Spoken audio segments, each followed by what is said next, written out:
사람이 거듭나지 아니하면 하나님의 나라를 볼 수 없다. 이렇게 말씀하셨거든요. 이게 거듭남이라는 주제에 대한 대화이고 예수님께서 하나님의 나라와 거듭남을 연결시켜서 니고데모에게 설명해 주신 그러한 말씀입니다. 거듭남이라는 것은 그리스도인의 구원의 아주 기본적인 것이죠. 오늘 이 23절 말씀에 보면 베드로 사도가 거듭남의 원리에 대해서 말씀하고 있습니다. 거듭나는 것은 우리가 다 아는 거예요. 구원과 관련된 것인데 거듭난 자가 구원을 받는다라는 것인데 거듭난 자가 구원을 받았다라는 것인데 이 거듭나는 것이 무엇이냐? 원리가 있답니다. 그게 무엇이냐면 이렇게 말을 하고 있어요. 너희가 거듭났는데 썩어질 씨로 된 것이 아니요 썩지 아니할 씨로 된 것이니 하나님의 살아있고 항상 있는 말씀으로 되었느니라. 이 거듭남에 대해서 말씀해 주고 있는데 이 거듭남이라는 것이 무엇인가 라는 것이죠. 거듭나게 하시는 말씀이라는 거예요. 썩을 씨, 썩지 아니할 씨, 이걸 이제 구별할 수 있어야 되는데요. 성경에서 말하는 이 씨에 대한 것은 오늘 본문에 보면 두 가지 뜻이 있습니다. 하나는 썩어질 씨라는 이 썩어질 씨는 육체를 의미합니다. 우리의 육체, 이 육체를 의미하기도 하고 우리의 행위, 나름대로의 도덕, 나름대로의 성, 나름대로의 어떤 것을 함께 포용하는 썩어질 씨라는 것은 육체라는 거예요. 그래서 이 말뜻을 그대로 보면 우리의 구원은 우리의 육체로 이루어진 것이 아닙니다. 이 말은 우리의 행위로 이루어진 것이 아닙니다. 이런 말이고요.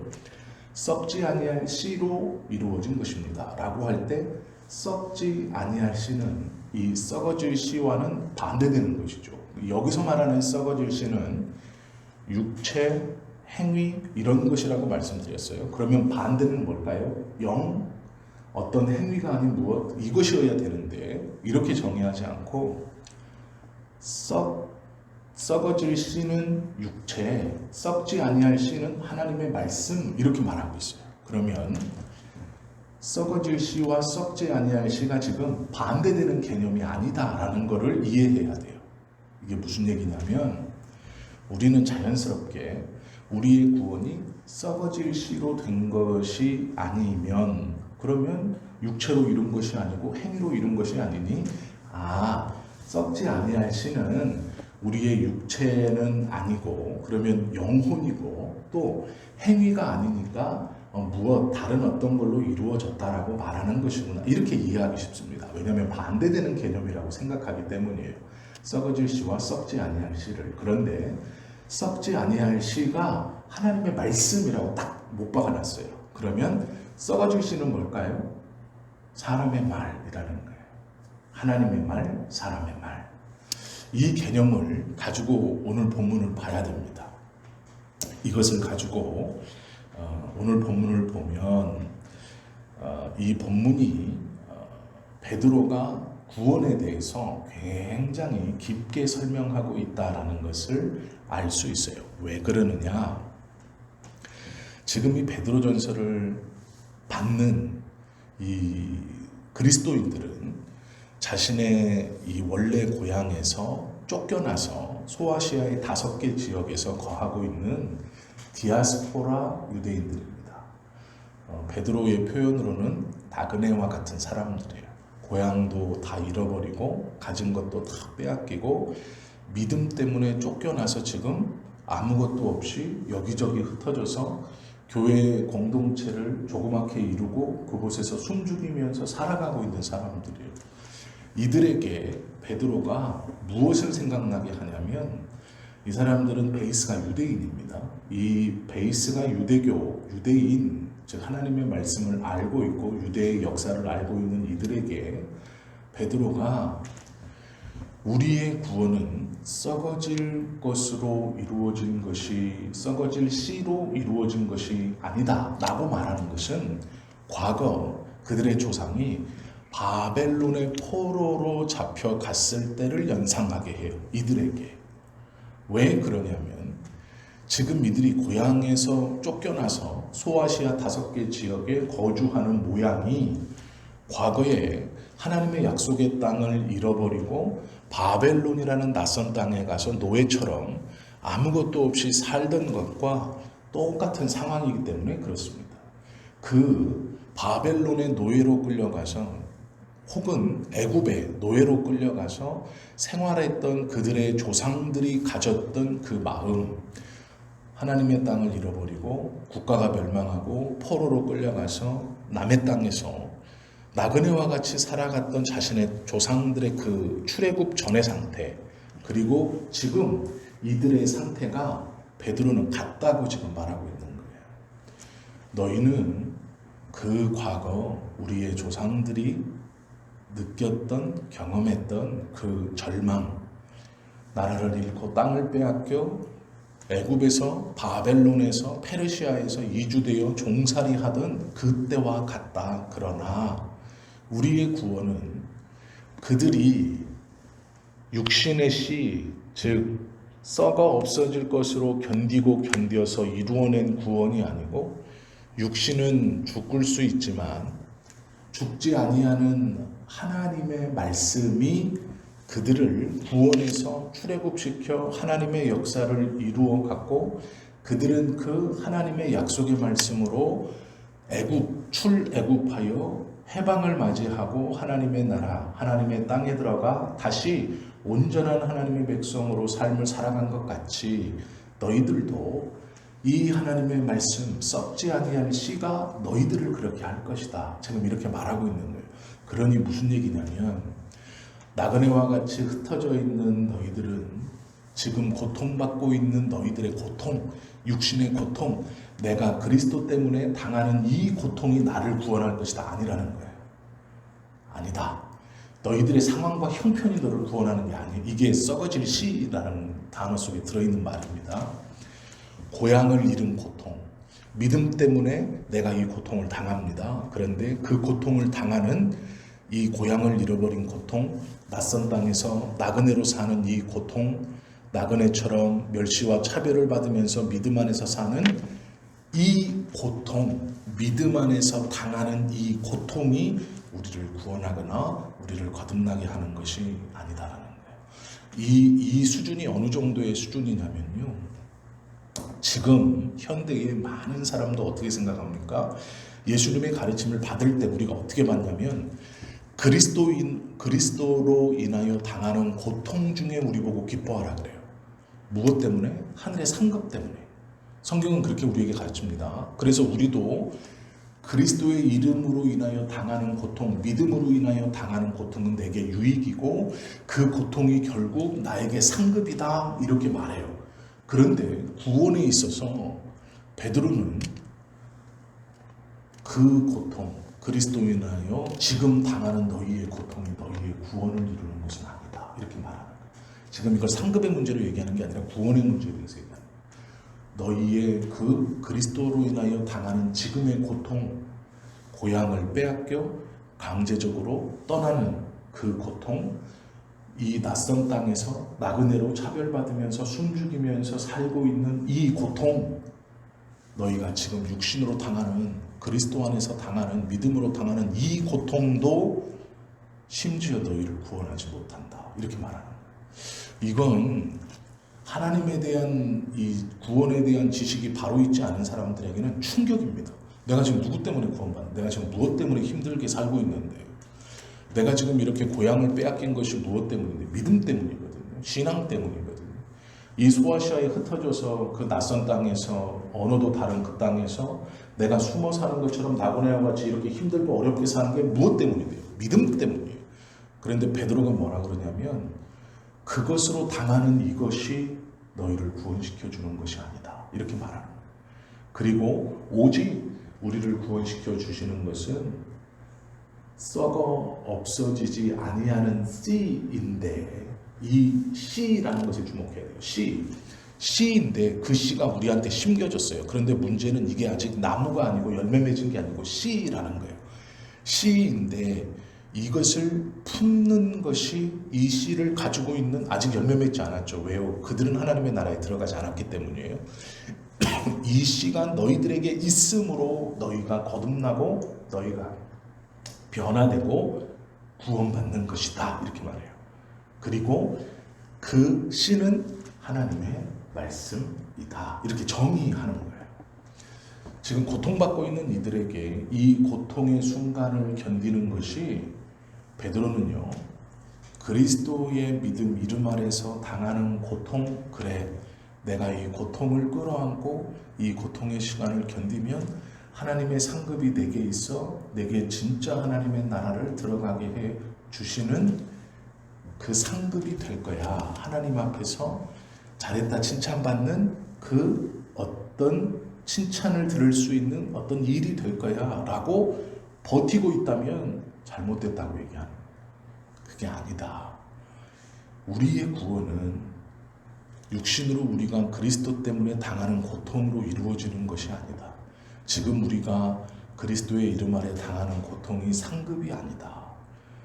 우리 안에 하나님의 말씀의 씨, 아직 자라나지 못한, 아직 열매 맺지 못한 그 씨가 있는 것이 우리를 거듭나게 하는 것이고, 우리를 완전히 다른 사람으로, 구원받은 사람으로 만들어주는 것이다 라고 말해요. 그러면서 이 씨는 다른 게 아니고 하나님의 말씀인데, 이 말씀은 영원한 말씀이에요. 어떻게 비유하느냐? 사람과 비유하고 있어요. 사람은 풀꽃이라고 말하고 있거든요. 오늘 24절에 보시면 모든 육체는 풀과 같고 그 모든 영광은 풀의 꽃과 같으니 풀은 마르고 꽃은 떨어지되, 이렇게 말씀하고 있거든요. 이것이 아무리 이 권세가 있는 사람이나 건강한 사람이나 내세울 게 있는 사람도 꽃처럼 시든다. 그리고 곧 진다. 그 영화는 오래가지 못한다. 그러나 주의 말씀은 세세토록 있다라는 게 뭐냐면, 결국 너희의 육신이 고통 가운데 후패해지고 연약해지고 나약해지는 그 순간, 그건 당연한 것이다. 세상의 사람도 결국 그렇게 연약해지고 나약해진다. 그러나 우리를 구원하게 하시고 우리를 거듭나게 하시고 우리의 구원의 확신이 되시는 그 썩어 없어지지 아니하는 씨, 하나님의 말씀이 그 연약한 육체, 썩어 없어지는 육체에 있다면, 그 육체가 비록 썩어 없어지는 것처럼 보이지만 그 씨가 그 육체를 살린다, 구원시킨다, 변화시킨다 라고 말씀하고 있는 거예요. 그러면서 너희에게 전한 복음이 곧 이것이다, 이렇게 말해요. 즉 복음이라는 것이 무엇이냐라고 설명할 때 베드로는요, 지금 이 믿음으로 인하여 고통받고 있는 성도들에게 무엇을 가르쳐 주냐면, 우리의 구원은 하나님의 말씀으로 되는 것인데 이 말씀은 영원한 것입니다. 그리고 이 영원한 말씀이 우리에게 심기어져 있을 때 고통 가운데 있어서 구원받는 게 아니라, 이 말씀이 있는 사람, 그러나 이 말씀은 아직 열매 맺지 못하는 씨로 있어서 어떤 이에게 심기어져 있는지 어떤 이에게 심기어지지 않았는지를 구별할 수 없어요. 다 고통 가운데 있기 때문에. 그런데 이 씨를 가지고 있는 사람이 구원받는 사람이고, 이 씨가 그의 영혼을 살릴 것이고, 이 씨가 하나님의 나라에 들어가게 하는 유일한 길입니다 라고 얘기해요. 그러면 이 씨는 하나님의 말씀이라고 이야기하잖아요.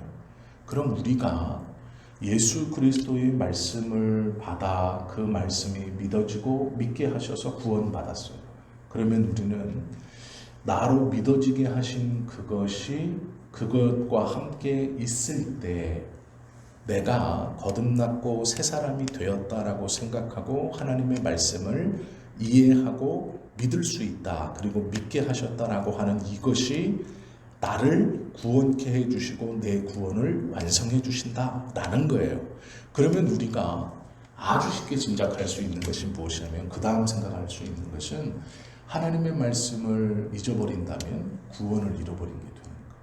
하나님의 말씀을 내 안에 있는 씨가 간직되어지지 않는다면 그것을 잃어버리는 순간 우리의 구원도 온전한 구원이 되지 못한다는 거예요. 이 하나님의 말씀, 이 씨를 잃어버리면 그 다음부터 어떤 일이 벌어지느냐? 이 씨가 없기 때문에 그 다음부터는 우리의 구원이 썩어질 것을 위하여 구원을 확신하려고 해요. 그래서 그리스도에게 드리는 내 헌신, 그리스도에게 드리는 내 봉사, 그리스도를 통하여 받는다고 생각하는 고난, 그것이 내 삶에 있을 때, 아, 나는 하나님의 백성이야. 내가 이만큼 하니까, 내가 이런 고통을 세상에서 받으니까, 그래 나는 차별받고, 그래 나는 고통받고, 그래 나는 지금 그리스도의 믿음으로 인하여 이렇게 따돌림을 당하니까 나는 하나님의 백성이야. 이렇게 잘못된다는 거예요. 그리스도로 인하여 당하는 고통이라는 그것이 나를 구원시켜 준다고 생각해요. 이 씨를 잃어버리면 우리는 이걸 느끼지 못합니다.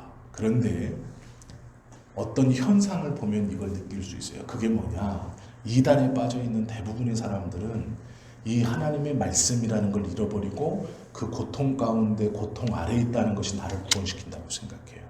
이 씨가 자기 안에 있다고 생각합니다. 그런데 없어요. 왜 그러느냐? 모든 사람이 그들을 가리켜 이단이라 그래요. 그것은 이단이야 라고 말할 때 그들은 그들끼리 뭐라 그러냐면 우리가 주를 위하여 받는 이 고난을 자랑스럽게 여겨야 합니다. 사람들이 우리를 보고 이단이라고 하지만 우리는 이 고통 중에 하나님의 상급을 쌓아놓고 있는 것이고 쌓아가고 있는 것이고 결국 하나님이 마지막 날에 우리를 저들과는 다르게 저들은 다 배교자들이고 버림받는 사람들이고 우리가 들림받을 것이고 우리가 구원받을 것이고 이렇게 가르쳐요. 그런데 그들이 빠져가는 이유가 뭐냐면 하나님의 말씀인 씨가 없기 때문이에요.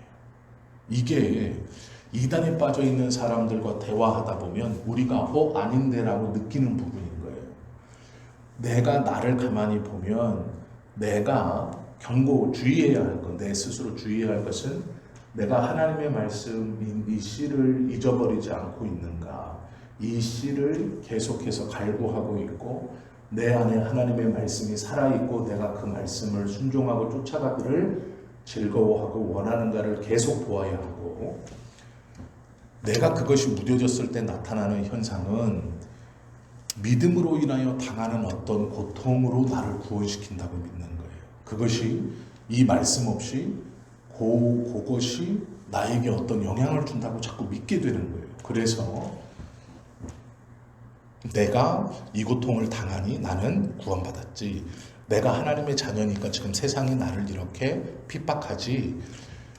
저 사람이 나에게 하는 것은 내가 있는 믿음으로 이루는 것이지. 자꾸 이렇게 자기의 그리스도인 된 자기의 변화된 구원을 말씀을 사모하고 말씀과 가까이 있고 이 말씀을 내 안에 이 씨를 내 안에 품고 있는 것으로 출발시키는 게 아니라 내가 당하는 어떤 것, 내가 느끼는 어떤 것, 내가 믿음 아래 당한다고 생각하는 무엇, 내가 믿음 아래 지금 어떤 듣는 말들, 내가 그 믿음으로 차별된다고 생각하는 이것에서 찾게 되는 거예요. 이게 굉장히 위험한 겁니다.